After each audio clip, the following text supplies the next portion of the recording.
Millions of people have used Microsoft Office on daily to complete their work at office, home and school. Maybe you are one of them? Microsoft Office is used for making reports, presentation, editing, and many more.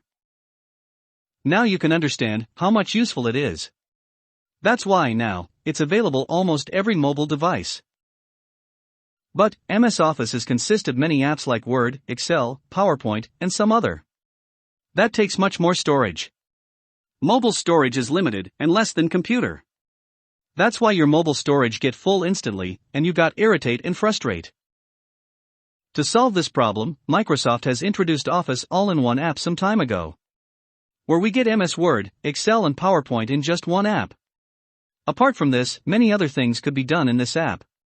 Let's get know about all of these one by one. First one is Notes for writing note, second one is Lens through which you can click photo, document and whiteboard.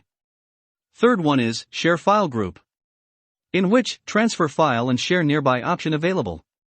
Fourth one is Convert Text and Image Group, in which image to text and image to table option available.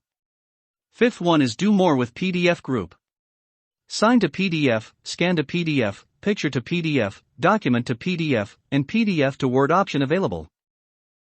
Last but not least, More Action Group, in which scan QR code, rehearse with coach and create a form option available. These all things you will get if you download it. Download link is pasted in description. Thank from watching and your valuable time.